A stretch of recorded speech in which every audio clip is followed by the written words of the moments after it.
Hey everyone, it's Matt, and in this video we're going to be going back to the lab and theorizing, theory crafting, deck building for Dark Magician. Okay, so last I checked, or last time I put out a video, this is basically the deck list that y'all have seen me make and been using. Um, with the only change being, well, here I have Access Code Talker in place of Blackluster Soldier, Soldier of Chaos, because in real life I don't have Access Code Talker yet. I will have it soon. I'm just waiting for the price to drop a little bit more. The golds came out. Apparently they were short printed. A bunch of suppliers never got their shipments or got their shipments late. So yeah, it's gonna take a little while for the price to trickle in for the price to drop. But I will be getting it definitely before YCS Vegas because I don't want to go to a major tournament without having Access Code Talker. So by February I will have this card. Um, so yeah, and yeah, but other than that, you've already seen this deck list in my last video, where I did like the summary of my locals experience and you know made some modifications to the previous profile. So all right, what changes will we be making today? So let's start with the side deck. So side deck. All right, so Dark Ruler No More is definitely here to stay. I don't think this card will ever leave my deck. It's too good. Um, it's just hits almost every deck imaginable. Yeah, it's just amazing. Um, Cosmic Cyclones and Harpy's Feather Duster. So Cosmic Cyclones are pretty meta right now, to be honest. They're very good, and one of the reasons that why they're very good is obviously you have a quick play ability. You can chain it to IO. You can hit a lot of like back row decks, like for example Sky Striker, Eldritch. They do rely on their spells or traps going to the graveyard and then using a graveyard effect, right? Um, so in general, banishing back row is, and I even before this is true, even before the current format, I always preferred Cosmic Cyclone because unlike most decks, we don't really have the luxury of discarding cards to trigger cards like Twin Twisters, right? It's not like we're packed full of graveyard effects in this deck. So I've always liked Cosmic Cyclone as it costs life points, but also it banishes, right? Does not destroy. Um, but nowadays, like it's actually like really, really good. And in fact, ever since what is it, Lord of the Heavenly Prison came out, uh, Cosmic Cyclone is even better because so this card here is being run in a lot of like control heavy decks. Like for example, Eldritch runs it, Subterra runs it. A bunch of like back row reliant decks are running it because it basically protects set cards, right? Which means that back row card destruction effects just aren't as good anymore, right? So that definitely lowers the value of like a card like Harpy's Feather Duster, for example. So the main change I'm making here is I'm removing Harpies and the two Cyclones, and I will be putting in evenly matched, right? So evenly matched has always kind of been considered like a quote unquote back row removal card. But if you think about it nowadays, like most meta relevant decks or like decks that are in the format have some combination of back row removal, of like back row cards and front row cards, right? So think of a deck like Phantom Knights. You have your monsters and you have your Fog Blades or your Imperms, right? Um, like Salamangreat, you have your monsters, but you also have their traps, right? Flouanderies, you have your monsters, but you also have like the map. You have the Unexplored Winds. You have the other trap, Sleepy Town, whatever. Sword Soul, right? Like you have your Chichao, you have your Baron de Fleur, but you also have your Blackout or whatever it's called, the one trap that like pops two on your field. This is so more and more like strong meta decks are back row heavy and front row heavy, like Sky Striker, right? Like is now running Destroyer Phoenix, so they always had their back row threat, but now they have even more front row threat, and it just feels like evenly matched is just like the best going second like board clear at the moment. Not only that, but like and Lalza and other players, Dark Magician players who've already been running this, like will probably already tell you like, oh, this card like like floodgates, like Imperial Order, for example, that can just completely screw your deck, right? And yeah, like Cosmic Cyclone, if you have it on the turn Imperial Order comes in, like you can chain it to Imperial Order maybe, but Evenly Matched is just like way more reliable, right? And if you'll recall, like in my original deck profile, I ran Raigeki Dark Holes in my my side deck as a way for like for front row clear. The Evenly Matched kind of combines the best of both worlds. You get back row clear and front row clear. And obviously, yes, they can keep one card, but like most of the time, one card like is like enough that you can just play through it. So yeah, Evenly Matched super meta right now. It bypasses like the Lord of Heavenly Prison. It hits front row as well as back row. It's just like super generically good. It's better than Lightning Storms. Storm sucks. I'll stand by like what I've always said, and if you haven't heard it in my previous videos, I'll say it now. Lightning Storm is one of the most overrated, overpriced cards in the game. Like it's just strictly worse than I don't know. Like if you want like it's strictly worse than Raigeki Dark Hole for front row, and it's strictly worse for than Harpies or like Evenly Matched or like other back row clear than um, yeah, I don't know. I've never been a fan of Lightning Storms. I've tried running it in Dark Magician decks and like other decks, and I just feel like it just bricks too much. Like best case, you'll run 2 Lightning Storms so you don't see more than one in your hand, and even then, like if you draw it any time after the first turn, it's just useless, right? Evenly Matched, like it's just always I feel like it's always great. Um, yeah, so that's the main change. Second change I made. So this Pankratops here.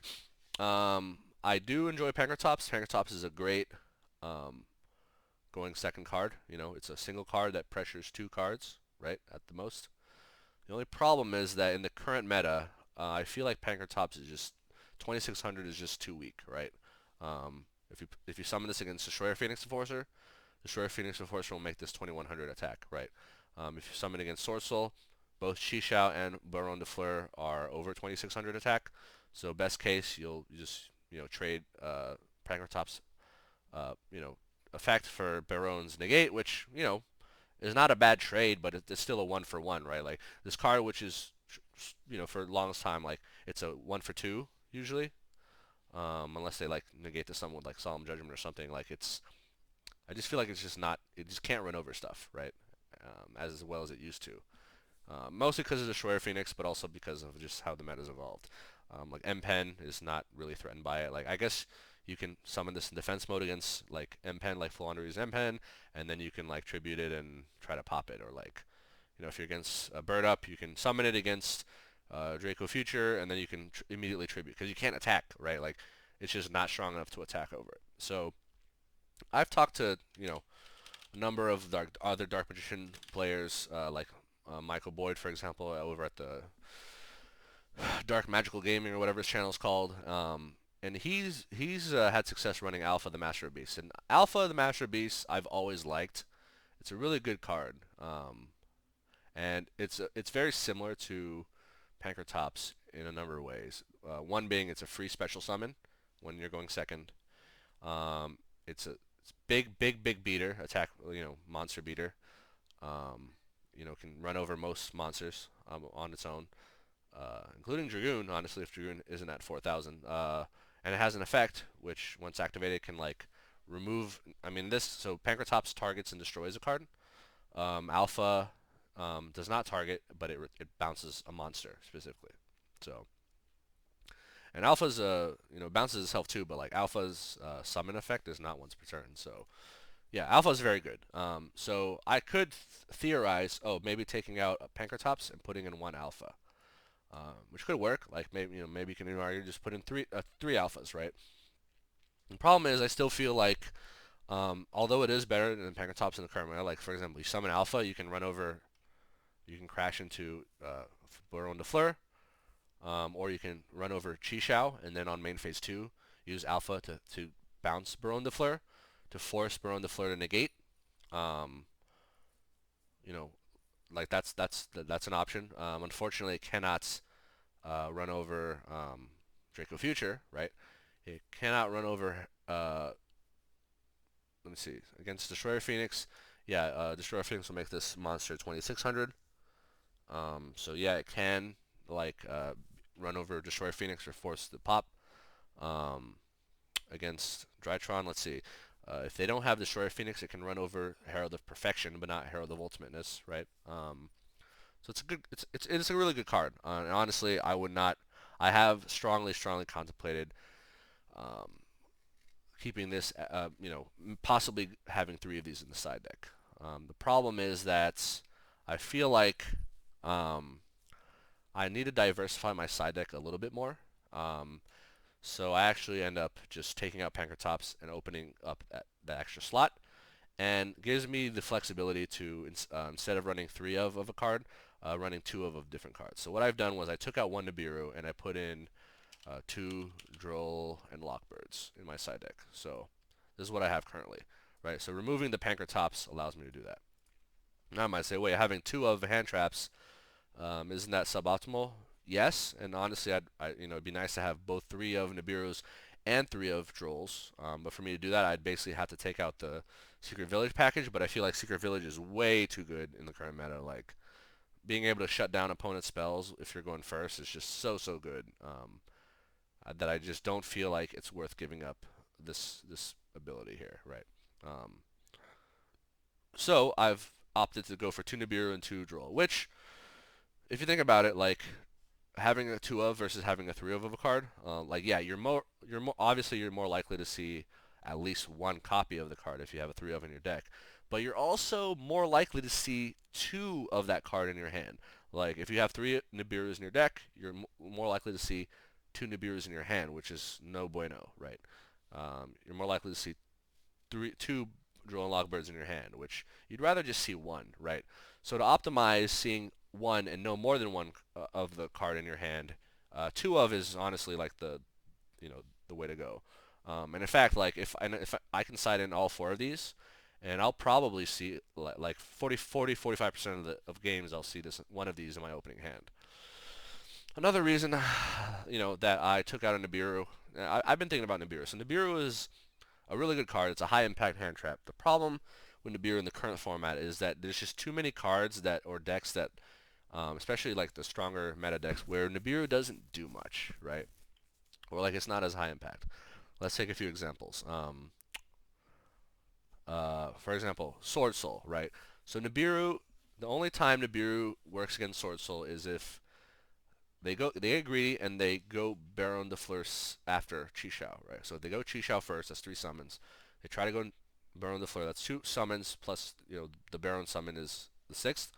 In that specific scenario, you Nibiru right before they summon Baron, clear their board, they don't get Baron, they lose Chi-Shao, and they're what's the name of the Sword Soul trap? Sword Soul Blackout? Yeah, Blackout. That's yeah. Then is no longer live, right? So if they do bring out their monsters in that order, then yeah, Nibiru, super great card. But if they don't, let's say they go Baron first, then Nibiru is kind of dead. Well, not entirely dead. So Baron's ability is not a once per turn. It's like a once while it's on the field.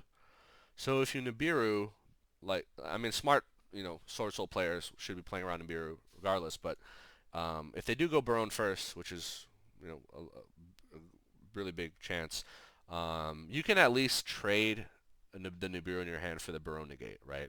And then the Baron negate will not be live on the next turn. So, that's reasonable, but it's still a 1-for-1 trade, right? Like Nibiru, ideally, you trade 1 card Nibiru for like 4 or 5 of their monsters, or however many monsters like on the field, like five summons, right, or more, depending how long you wait. And you don't even lose Nibiru. Nibiru doesn't go wherever; it goes on your fields, and then you get a 3K beater for it, and you just have to deal with their token, which is super easy to deal with. So, Nibiru just doesn't seem that great in the current meta. It can be like against Phantom Knights. Nibiru just wrecks them. Phantom Knights is a pretty some would consider pretty meta deck nowadays. Nibiru is the most impactful against Phantom Knights because they don't get any of their negates or Nibiru prevention tools until super late in their combo. Like when the Appaloosa is coming, when if they're still running Dragoon, like it's very predictable when you should Nibiru against that, right? Like, so yeah, still very impactful against Phantom Knights. But like Drytron players, a smart Drytron player will make their 5th summon their Herald, right? Bird Up can play through it, especially and once they get into their Draco Future, like Nibiru is dead, right? Like I don't know. I feel like Nibiru is not as strong. Like it is still usable. Like it's not a dead card, but and even like Virtual World can get to Crystal Wing by their fifth summon if they're playing smart. Um, but it's just not as good as it used to be. I would say. I would still have it. I still want to have it because against rogue decks, Nibiru just trashes rogue decks. Like Madolche's Nibiru Rex runs over like Machina Infinite Track decks. Nibiru is still a good card, and if you run into rogue decks, it's gonna be great. Like Solemn great, whatever. So I still want to have it, but I also don't want, but I also want to have a Droll and Lock Bird. And a card like Droll and Lock Bird is really good right now.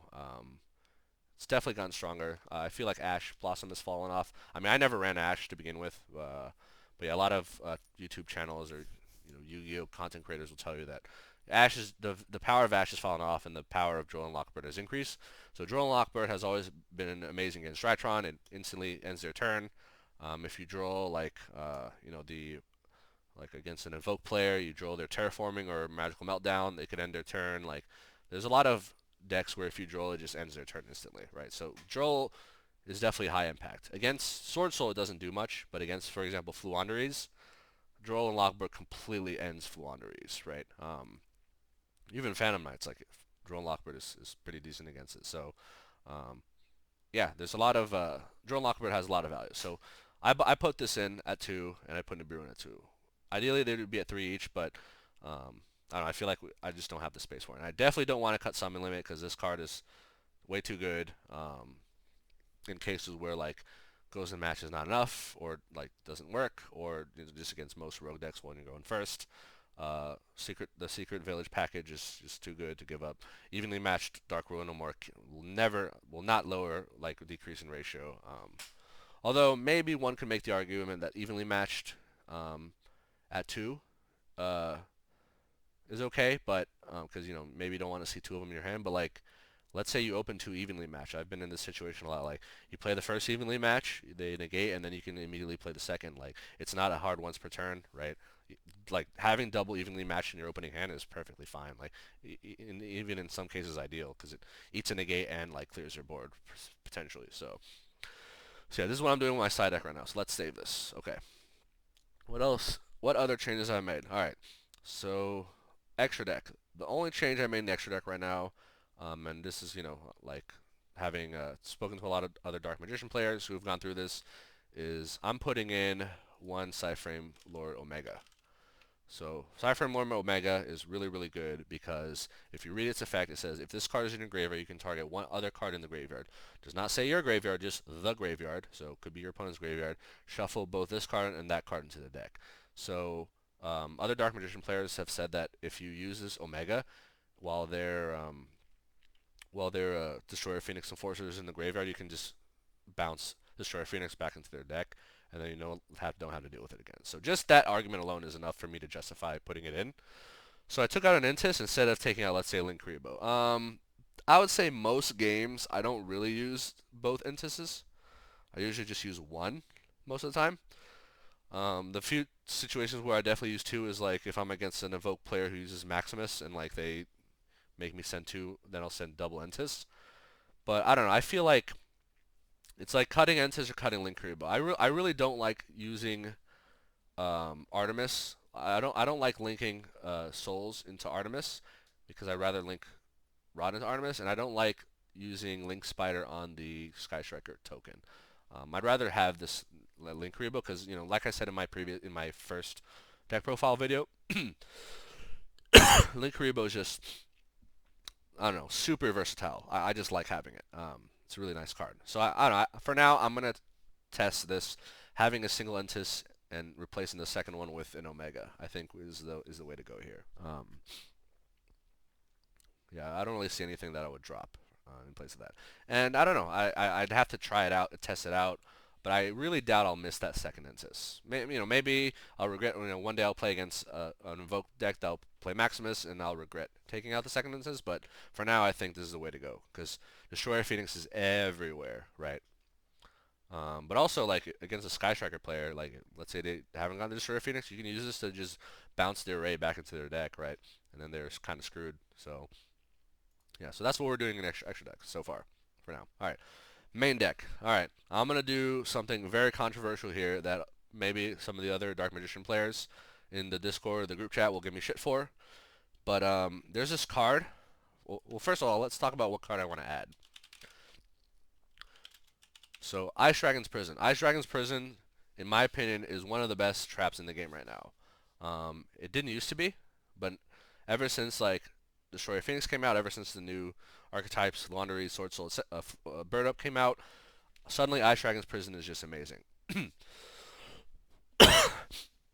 And the reason for that is because we're in a meta where there's a lot of monsters of similar types, right? Whereas before, like in the Tri Brigade Drytron meta, it was like, you know, fairies and machines, and then like three different like types: wing beast, beast, uh, you know, beast warriors, and like Tri Brigade didn't even really care about getting banished, right? Because revolt works on banished. So Ice Dragon's Prison was not that good up until recently. But now we have Bird Up, right? You just have a deck full of wing beasts. You have Flandres, a deck full of wing beasts. You have Sword Soul, a deck full of worms. Like, you just have way more uses out of Ice Dragon's Prison. Even if you think about Destroyer Phoenix and how it works, I mean, it's similar to like the Dragoon logic, right? Ice Dragon's Prison can clear Dragoon by banishing Dragoon and Dark Magician, right? Obviously, Dragoon has a negate, right? Destroyer Phoenix does not have a negate. So if you're running Ice Dragons, if you can running Ice Dragon's Prison, like let's say you have it set, and they have a Destroyer Phoenix, what you do is like they activate Destroyer Phoenix effect to pop 2 cards. You chain Ice Dragon's Prison, banish Celestial and Destroyer Phoenix, and then you never have to deal with Destroyer Phoenix again, and you remove Celestial from the graveyard, so they're not going to get a draw 2, right? I mean, Dasher will still be there, but like Dasher's effect is way less useful than Celestial in a vacuum. So yeah, Ice Dragon's Prison is just amazing. I really, really want this card in my main deck. But I don't want to be at 42 cards, right? So what do I cut? So I've experimented cutting Goes in a match. I did not like it. I went to a locals about a week before my little vacation, and I cut Goes in match in place of Ice Dragon's Prison, and I instantly regret it. Like I played so many Sky Striker decks where I just thought, oh wow, if I had Goes in match, I would just insta win, right? Or I played like Guys, bunch of different attributes. If I had Goes in match, just instant win. Like there's just still too many decks and matchups where Goes in match is an instant win, right? So I don't want to cut Goes in match. I want to keep Goes in match, and I want Ice Dragon's Prison. So what do I cut? All right, so I want to keep my Solemn cards. These cards are amazing in the current meta. Solemn Strike, good going first or second. Um, you do your plays, you set, force, bait their Barrow negate or whatever negate, Solemn Strike in response, or Solemn Strike, Herald of Perfection, whatever. Like Solemn Strike is just amazing right now. The only deck Solemn Strike is not good against is Flandres, because Flandres chain blocks, right, itself. Solemn Judgment is amazing. Not only does it stops those really annoying traps, spells like Dark Ruler No More, Forbidden Droplet, Lightning Storms, like back row clear in general. It stops evenly matched, right?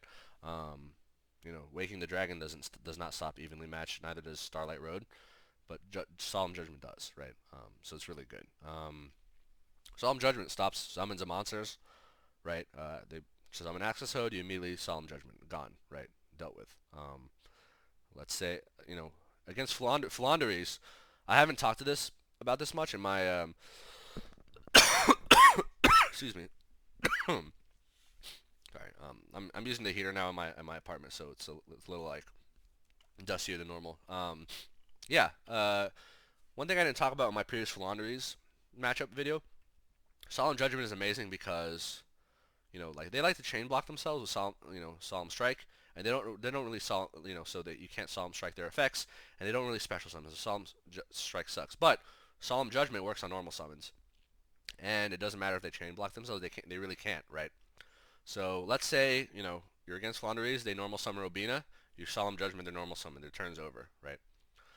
So in general, Flandres have two, I guess like normal summons or like combo starters. One is the map, which is their field spell, and one is just their regular normal summon, right? Their map can be easily negated by Dragoon because they can't chain block, right? It could also be negated by just anything really. It can just be popped, right? Um, and plus they only have 3 maps in their deck. But straight up, Solemn Judgment just cancels all their normal summons, right?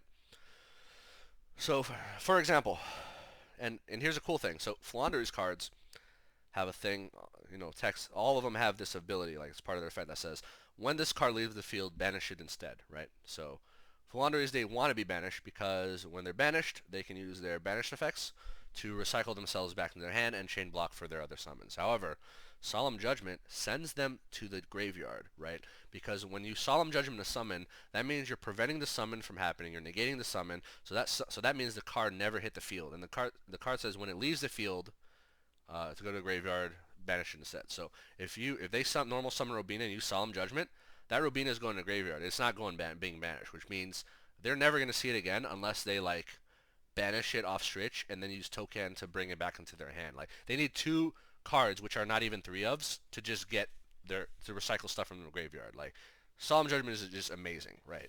Against Fluanderies. If they don't have map, they normal summon you Judgment. Their turn is over. There's nothing they can do. Or if you want to be cheeky, like let them do their normal summon combo, and as soon as their boss monster hits the field, like M-Pen or like Avian Apex, you Solemn Judgment, and then their boss monster's in the graveyard. And again, they have to get like Stritch into Token in order to get that boss monster back into their hand, right? And then have to run through their combo again to summon it. So Solemn Judgment is amazing against Flandre. So I do not want to cut Solemn Judgment. Yeah, so these Solemn cards are staying. All right, Skill Drain, as we said, staying. So what I do is I cut 2 Nadir Servant. All right, so before the other Dark Magician players take out their pitchforks to complain about this, here's my logic about the Dogmatic engine. So the Dogmatic engine is one of those engines that is so versatile that it doesn't really matter how many of the cards you run, like in your deck, right? Let's say I cut out Fleur de Lis and Nadir Servant, just hypothetically. I'm not saying I'm going to, but like Ecclesia plus Dog Punishment is already good. Like by themselves, they're already good. You don't need Nadir for this engine to be good. Ecclesia is a free special summon if you have like an extra deck monster, and it searches a trap that can pop 2. Like already, these 2 by itself is like you don't need Fleur de Lis. It's optional, right? And any like copy of punishment past the first one is also optional. You can have 1 punishment, 2 punishment, 3 punishment. It doesn't matter, right? And that's what's like so great and versatile about the Dogmatica, the Dogmatica package. Like, oh, I want to add Fleur de Lis. Sure, I don't need to. It just adds the power of my the package, but like it doesn't make it, like removing it doesn't make it bad, right? So like let's say I have Fleur de Lis here, like and no Nadir Servant. This is still a good package, right? I can still use Ecclesia to search either punishment or Fleur de Lis, right? And in fact, even when I was running 3 Nadir Servant, I was still siding them out in game 2 and 3. Like I would always go into game 1 with 3 Nadir Servant, and then when game 2 or 3 comes along, I just decide I'm gonna take these 3 Nadir Servant out and put in like side deck cards that in my opinion are better or more useful than Nadir Servant. Like Nadir Servant is just like a versatile good card, whether you're going first or second. It's just one of those like generically good for both situations. But like once you get down to it, it's like, all right, I know I'm gonna go first, or I know I'm gonna go second. I'd rather have one of these other cards, right? Usually, so yeah, like plenty of game 2s and 3s where I play in like the best of 3, where I don't even have Nadir Servant in my main deck. I sided it out, right?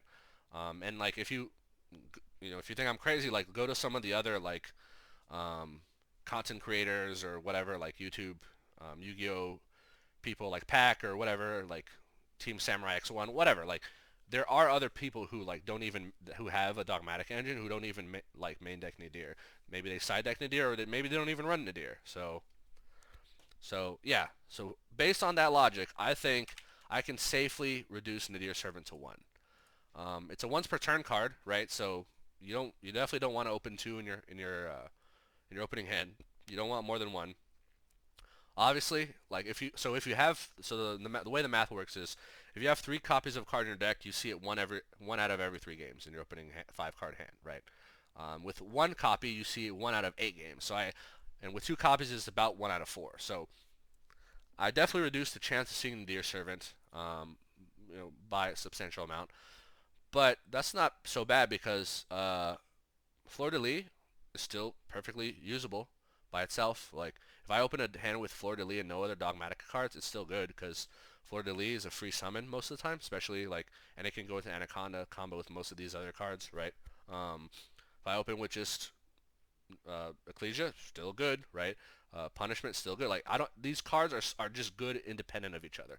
Like yeah, I mean, and with one Nadir Servant, if you send Titaniclad, you can, get all four of them, right? Like Nadir will send Titaniclad, search Ecclesia, Ecclesia searches Punishment, and then Titaniclad searches Fleur de Lis. Like you get all four with one Nadir Servant. So, the argument or like the reason people like Nadir Servant or like, Nadir Servant is so heavily valued is because of that. Like, it can just get you like one card produces like three cards, right? Like it's just so good, right? But seeing as how I'm signing it out for game 2 and 3 anyway, I think I'd just rather have Ice Dragon's Prison, honestly, like, than Nadir Servant. Like, most of the time, Ice Dragon's Prison will be more useful than the second or third copy of Nadir Servant. So that's just my logic. Maybe I'm wrong, but I really, really, really want Ice Dragon's Prison in my deck. And I don't really have room for it in the side deck other than taking out, like, I mean, I guess I could take out two Nibirus and put it in. I could take out two Drolls and put it in the side deck, right, and keep so. But I don't know. I just feel like with this main deck situation, I'm less likely to side out my Dragon's Prison than I was to side out like the Nadir Servants that I had. So the other Dark Magician players watching my video, don't panic. Don't relax your pitchforks and torches. Just think about it. Just consider that maybe Nadir Servant, as nice of a card as it is, isn't necessarily a 3 of. Like, I could even drop this to 1 to 0 and put another Gozen match here, and I don't think the Dogmatica engine would be ruined. I don't think so. I wouldn't run Titaniclad. Like, I don't think you should run Titaniclad without Nadir Servant. Although technically, if you open Punishment without any of the monsters, you can Punishment Titaniclad and then grab Ecclesia on the end phase, right? Like, so I don't know. Just keep an open mind is all I'm saying. Like I don't think the Nadir Servant is the end all be all. Like if you have a dogmatic engine in your deck, you must have Nadir Servant or like 3 copies. Like I don't necessarily buy that, right? And I can't really think of any other card I want to remove here. So yeah, crucify me if you will, but I think this is the way to go. Maybe I'll regret it. I guess we'll see. I think I'll be more happy with having these Ice Dragon's Prisons in my deck. Yeah, they're once per turn, but like, because there are 2 of, you're unlikely to see both in your hand, but you're pretty likely to see at least one. I still want to keep Gozen Match, still like really important, and the Solemn cards are just amazing. Like, it's hard to justify taking these out, in my opinion. Maybe you could argue like, oh, maybe like I take out move Solid Judgment into my side deck, and maybe move in like I don't know, like the Secret Village. I think Lalza is main decking Secret Village now. There's definitely good arguments for it, like don't get me wrong, but I just think that this is the way to go right now. Nadir Servant was already a card where I was side decking out in most game 2s and 3s, so I think a 1 of is perfectly reasonable in my opinion. And like I don't know, like I said, the engine is still perfectly fine without it. So yeah, so this is my updated deck profile. I'll gotta try it out. Like I've been out of the loop for I haven't played in any locals in a while because I've been out for almost 2 weeks. So, but just from like playing online, observing, keeping up with like other YouTube Yu-Gi-Oh content creators, just being in the know, like I think that this might be a good way, yeah, because like from play testing, Ice Dragon's Prison is just such a good card. Like I have an Eldritch deck, I run 3 of these. I have a Subterror deck, I run 2 of these in the main deck. Like it's really hard to not, if you're a control deck, to not have like 2 of these, in my opinion. Especially since like other cards like Triple Tactics Talents and stuff like lost a lot of like power because of the format. And like, there's just so many good use cases for Ice Dragon's Prison, right? We're in a format with Tikaboo, like there can be only one is really strong. That means that we're also in a format where Ice Dragon's Prison is strong. And if you don't believe me, like go to MST TV, go to Pack, go to whatever other YouTube Yu-Gi-Oh content creator, where they talk about like side decks or whatever, like support cards, traps, and they'll agree with me. Like Ice Dragon's Prison is amazing. Solemn cards are amazing. Obviously, people will say Tikaboo is the best floodgate over Ghost Match, but I think Ghost Match is the second best floodgate after Tikaboo.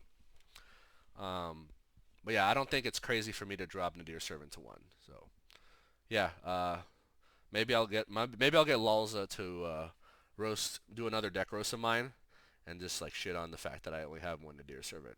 That'd be pretty funny. But hey, I still have my upstart, so that's all. Really, that's all I really need. Let me see. Did I make any other changes? I'm trying to remember what other changes. I think that was it.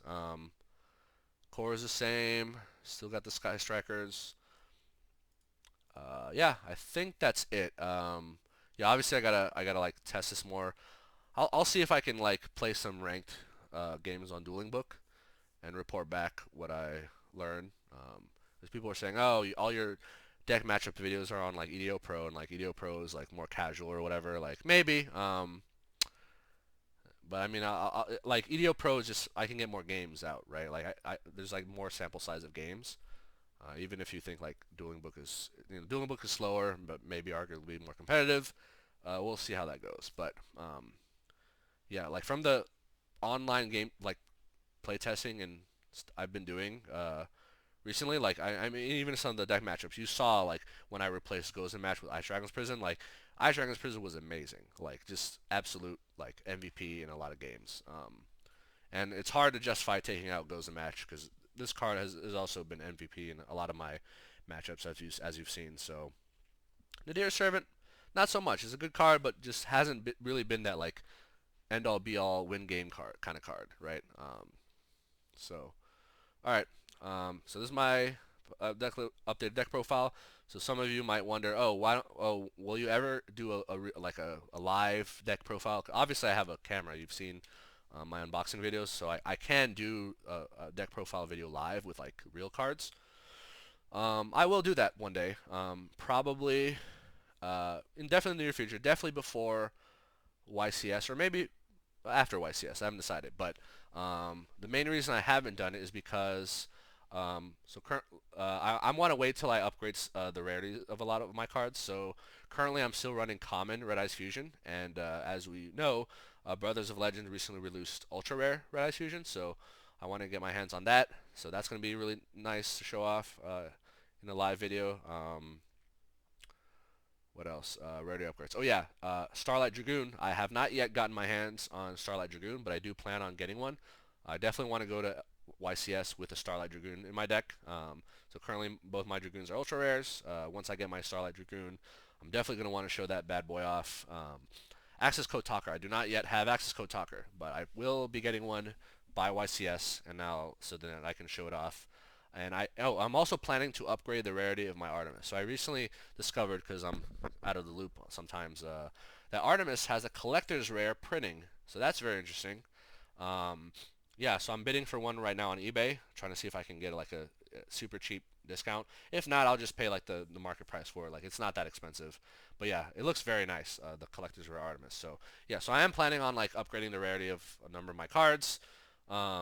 So yeah, but do expect that I will be doing my next major deck list video will likely be live, and it'll be the one showcasing all these cards like for real. So I'm looking forward to that, and I hope you are too.